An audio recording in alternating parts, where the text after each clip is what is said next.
Pemirsa, kota Paris di Prancis Eropa dikenal memiliki ikon terdapat Menara Eiffel.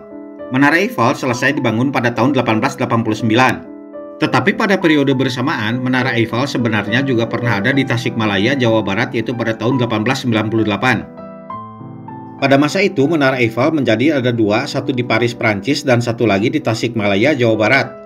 Sejarah pernah ada dua Menara Eiffel ini adalah pada periode sebelum tahun 1900.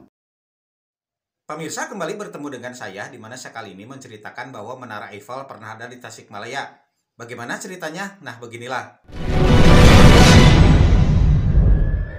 Ini adalah alun-alun kota Tasikmalaya pada masa kini. Tempat ini menjadi saksi bisu pada zaman dahulu pernah ada Menara Eiffel pada tahun 1898. Inilah pemberitaan adanya Menara Eiffel di alun-alun Tasikmalaya menjelang akhir September 1898. Melalui pewarnaan foto ini, tampak suasana alun-alun Tasikmalaya yang terdapat Menara Eiffel pada tahun 1898. Menara Eiffel di Tasikmalaya dirancang dan dikerjakan oleh A.H. van Beber. Diketahui kota dijuluki Paris Van Java yang dikenal adalah kota Bandung. Namun mungkin saja yang sebenarnya dijuluki Paris Van Java secara sesaat pada tahun 1898 adalah Tasikmalaya. Sebab ketika itu di Tasikmalaya terdapat replika Menara Eiffel. Tetapi ada yang berbeda, yaitu Menara Eiffel di Paris, Prancis dibangun berupa rangka menggunakan bahan besi atau baja. Sedangkan di Tasikmalaya, Menara Eiffel dibuat dari rangkaian batangan bambu. Melalui pewarnaan foto ini, tampak rangkaian kokoh batangan bambu disusun menjadi Menara Eiffel yang menjulang megah. Keberadaan Menara Eiffel di Tasikmalaya dijadikan kartu pos sampai dikenal di Eropa. Inilah keterangan yang menyebutkan Menara Eiffel di Tasikmalaya dibuat dari bahan bambu. Jika alun-alun di Tasikmalaya yang dimaksud adalah tempat ini, maka di sini memiliki catatan sejarah, yaitu pernah ada Menara Eiffel. Pada masa kini, tampak bentuk alun-alun di kota Tasikmalaya adalah seperti ini. Kini kita kembali ke zaman dahulu. Beginilah suasana di alun-alun Tasikmalaya ketika itu. Nah, tampak sepertinya ada orang-orang sedang jualan makanan jajanan di bawah Menara Eiffel.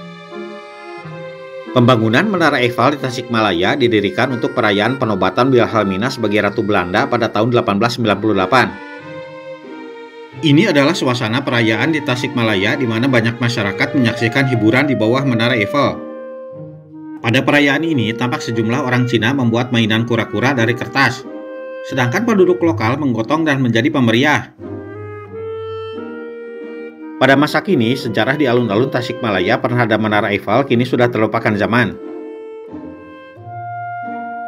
Ukuran Menara Eiffel di Tasikmalaya memiliki skala 1/200 dari aslinya di Paris, Prancis.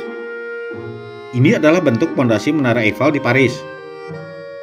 Sedangkan ini adalah bentuk pondasi Menara Eiffel di Tasikmalaya yang juga kokoh menahan beban. Tampak tingkat kedua Menara Bambu Eiffel di Tasikmalaya yang kuat bagi orang-orang yang menaikinya. Bahkan kekuatan susunan bambu Menara Eiffel ini juga semakin ke atas. Tampaknya pada bagian puncak Menara Bambu Eiffel ini juga ada orang naik untuk melihat pemandangan Tasikmalaya. Karena terbuat dari bahan bambu, umur Menara Eiffel di Tasikmalaya hanya bertahan selama beberapa bulan. Namun ini membuktikan bahwa bambu dapat dibuat menjadi karya spektakuler. Pada masa kini, replika Menara Eiffel ada juga di Bandung tetapi untuk wisata dan terbuat dari besi. Ukurannya pun jauh lebih kecil dibandingkan di Tasikmalaya zaman dahulu. Nah, sekian pemirsa cerita tentang Menara Eiffel pernah ada di Tasikmalaya. Sampai jumpa pada episode berikutnya.